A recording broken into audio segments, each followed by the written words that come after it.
আমি যখন ছোট ছিলাম খেলতে যেতাম মেঘের তলে।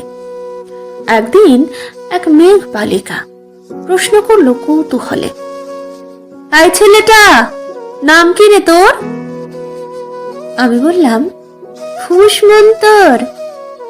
মেঘ বালিকা রেগেই আগুন, মিথ্যা কথা, নাম কি এমন হয় কখনো? আমি বললাম, নিশ্চয়ই হয়, আগে আমার গল্প শুনো। সে বলল, শুনবো না, যা, সেই তো রানী, সেই তো রাজা, সেই তো একই ঢাল তলোয়ার, সেই তো একই রাজার কুমার পক্ষীরাজে, শুনবো না আর, ওসব বাজে। আমি বললাম, তোমার জন্য নতুন করে লিখবো তবে? সে বলল, সত্যি লিখবি? বেশ, তাহলে মস্ত করে লিখতে হবে, মনে থাকবে, লিখে কিন্তু আমায় দিবি। আমি বললাম, তোমার জন্য লিখতে পারি এক পৃথিবী। লিখতে লিখতে লেখা যখন সবে মাত্র 2-4 পাতা, হঠাৎ তখন ভূত চাপলো আমার মাথায়। খুঁজতে খুঁজতে চলে গেলাম ছোটবেলার মেঘের মাঠে। গিয়ে দেখি চেনা মুখ তো একটিও নেই এ তল্লাটে। একজনকে মনে হলো ওরই মধ্যে অন্যরকম। এগিয়ে গিয়ে বলি তাকে, তুমি কি সেই মেঘ বালিকা? তুমি কি সেই? সে বলেছে, মনে তো নেই, আমারও সব মনে তো নেই। আমি বললাম, তুমি আমায় লেখার কথা বলেছিলে। সে বলল, সঙ্গে আছে, ভাসিয়ে দাও গায়ের ঝিলে। আর হ্যাঁ, শোনো, এখন আমি মেঘ নই, আর সবাই এখন বৃষ্টি বলে ডাকে আমায়। বলে হঠাৎ এক পশলায় চুল থেকে নখ আমায় পুরো ভিজিয়ে দিয়ে অন্য অন্য বৃষ্টি বাদল সঙ্গে নিয়ে মিলিয়ে গেল খরস্রোতায়, মিলিয়ে গেল দূরে কোথায়, দূরে দূরে। বৃষ্টি বলে ডাকে আমায়, বৃষ্টি বলে ডাকে আমায়। আপন মনে বলতে বলতে আমি কেবল বসে রইলাম ভিজে একসা কাপড় জামায়। গাছের তলায় বসে রইলাম, বৃষ্টি নাকি মেঘের জন্য।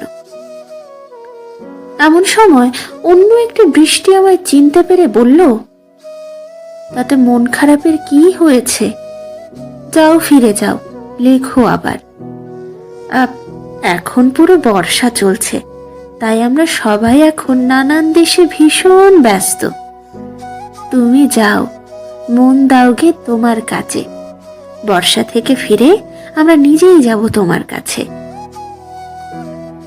এক পৃথিবী লিখবো আমি, এক পৃথিবী লিখবো বলে ঘর ছেড়ে সেই বেরিয়ে গেলাম। ঘর ছেড়ে সে ঘর বাঁধলাম গহন বনে, সঙ্গী শুধু কাগজ কলম। একাই থাকবো, একাই দুটো ফুটিয়ে খাবো, 2-1 মুঠো ধুলো বালি যখন যা মনে আসবে তাদের লিখবো, লিখেই যাব।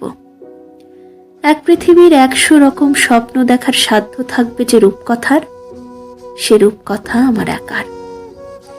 ঘাড় গুঁজে দিন লিখতে লিখতে, ঘাড় গুঁজে রাত লিখতে লিখতে, মুছেছে দিন, মুছেছে রাত। যখন আমার লেখবার হাত অসাড় হলো, মনে পড়ল, সাল কি, তারিখ, বছর কি, মাস, সেসব হিসেব আর ধরিনি। লেখার দিকে তাকিয়ে দেখি এক পৃথিবী লিখবো বলে একটা খাতাও শেষ করিনি। সঙ্গে সঙ্গে ঝমঝমিয়ে বৃষ্টি এলো খাতার ওপর, আজীবনের লেখার ওপর বৃষ্টি এলো এই অরণ্যে। বাইরে তখন গাছের নিচে নাচছে ময়ূর আনন্দিত। এ গাছ ও গাছ উড়ছে পাখি, বলছে পাখি, এই অরণ্যে কবির জন্যেই আমরা থাকি। বলছে ওরা কবির জন্য, আমরা কোথাও, আমরা কোথাও, আমরা কোথাও হার মানিনি। কবি তখন কুটির থেকে তাকিয়ে আছে অনেক দূরে, বনের পরে, মাঠের পরে, নদীর পরে, সেই যেখানে সারা জীবন বৃষ্টি পড়ে, বৃষ্টি পড়ে, সেই যেখানে কেউ যায়নি, কেউ যায় না কোনো দিনই। আজ সে কবি দেখতে পাচ্ছে সেই দেশে, সেই ঝর্ণা তলায় এদিক ওদিক ছুটে বেড়ায় সোনায় মোড়া মেঘ হরিণী, কিশোর বেলার সেই হরিণী।